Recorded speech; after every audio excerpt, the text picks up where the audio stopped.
Computing with light. Alright, let's jump right in.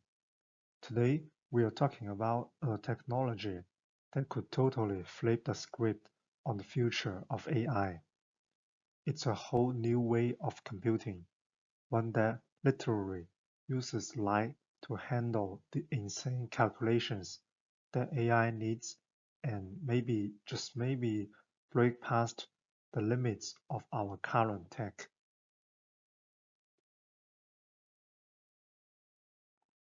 So let's start with a pretty big question. We are all seeing this crazy explosion in what AI can do, right? But what if the hardware that's making it all possible is about to hit a brick wall? What if this relentless race for more and more power just isn't sustainable? That's really the core problem we're going to unpack here. You know, for something like 70 years, our entire digital world has been built on one single brilliant idea for how to design a computer. But as AI models get exponentially bigger and crazier, that very foundation is starting to show some serious cracks. We are barreling towards what a lot of people are calling a compute war, a point where our progress could just slow to a crawl. And the main villain in this story is something called the von Neumann bottleneck. See, in our computers, the processor, the brain, and the memory are in two different places, so data has to constantly get shipped back and forth. Imagine you have a factory that can build things at lightning speed, but it only gets its parts delivered over a tiny one-lane country road. That factory is going to spend most of its time just waiting. Well, that is the bottleneck. It's a massive data traffic jam that wastes a staggering amount of time and energy. This really shows you the difference between the old way and this new brain-inspired idea called neuromorphic computing. Our current systems on the left have separate parts, which means tons of data movement and wasted energy. But the neuromorphic solution on the right is totally different. Just like in our own brains, the processing and the memory are all tangled up together. The math happens right where the data lives in memory. So that whole data traffic jam, it just disappears. Okay, so if we need a new architecture, what do we build it out of? Well, the answer isn't just making better silicon, it's something way more radical. It's about swapping out electrons for photons. And this is where the hero of our story comes in, photonic, which is basically the science of computing with light. And why light? I mean, the advantages are just incredible. We are talking about terahertz bandwidth. That is a mind-boggling amount of information capacity. And you get this thing called massive parallelism. Think of it like this. With light, you can cram different streams of data onto different colors or polarizations of the light and send them all through the same fiber at the same time. It's like turning that one-lane country road into a superhighway with infinite lanes. Okay, that sounds amazing in theory, right? But how does it actually work? How do you get particles of light to do the hard math that AI depends on? Well, the biggest, most demanding job in any neural network is something called a matrix vector multiplication. It's really just millions and millions of simple multiplications and additions. Let's see how light can pull this off.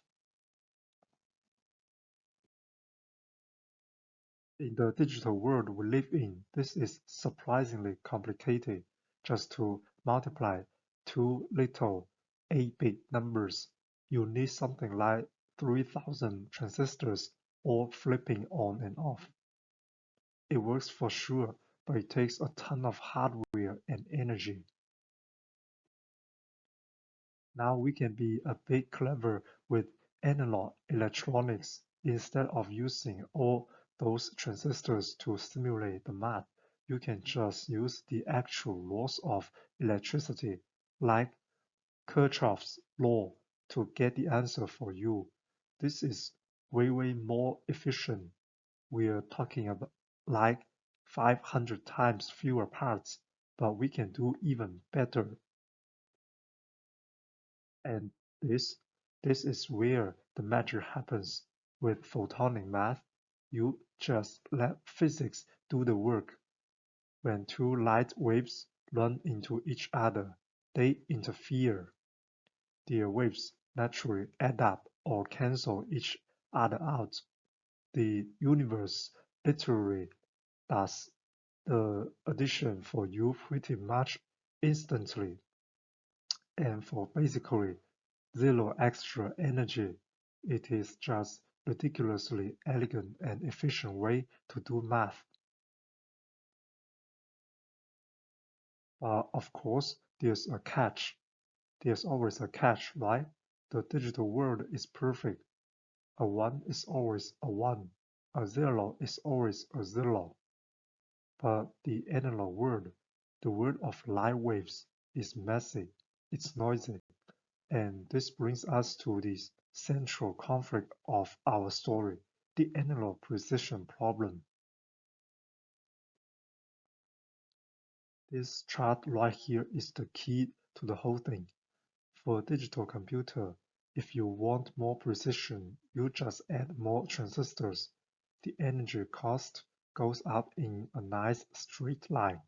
But for an analog photonic system, to get higher precision, you need a much cleaner signal, and that means the energy cost just skyrockets. It grows exponentially. So photonics is amazing when you only need a little bit of precision, but it's brutally expensive if you need a lot.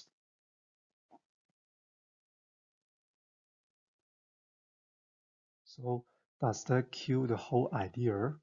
You'd think so, but no, because it turns out neural networks have this amazing little secret. They don't actually need to be super precise.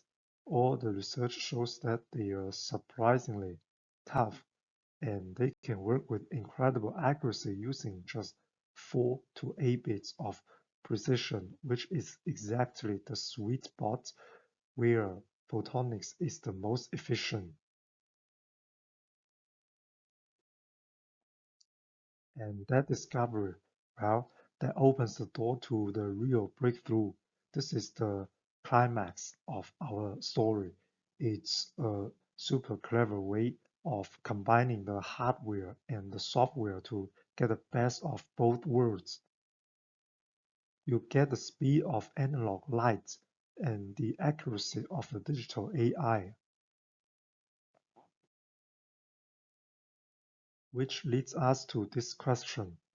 If your hardware is naturally a little bit noisy and imperfect, how could it possibly give you reliable, super accurate answers? Well, the trick isn't to try and build perfect hardware, because that's basically impossible. The trick is to build smarter software that already knows about the hardware's little flaws.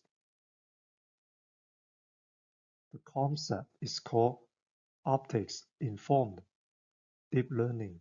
Think of it as a hardware training program. So instead of training your AI in some perfect digital fantasy land and then just crossing your fingers that you work for on the real noisy chip, you actually make the AI aware of the chip's quirks right from the very beginning. So here's the game plan. First, you make a perfect digital copy of your physical chip, modeling all its unique noise and weirdness. Then, and this is the genius part, you intentionally inject that noise into the AI's training.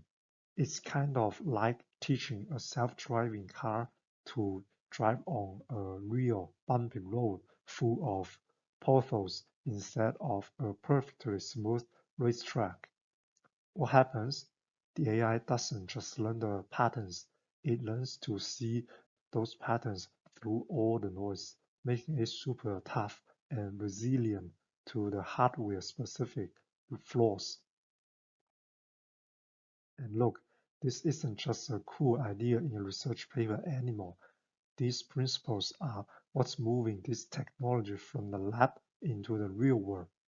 We are talking about actual roadmaps for building and scaling these revolutionary new computers. And we know this is getting serious because we are seeing real world plans take shape. The source material lays out clear steps, getting a steering group of experts together, building a concrete plan to get industry funding, and even creating a new companies to lead the charge. This is the blueprint for how you turn a scientific breakthrough into a real product. And that brings us to our final thought. For decades, right, silicon has been the absolute king of computing, no question. But as we are standing here looking up at this giant compute war and facing the absolutely insane demands of AI, you have to ask yourself, is that era coming to an end? Because all this work in photonics suggests that the next great leap, the engine that powers the next AI revolution, might not be made of silicon at all. It might just be powered by light.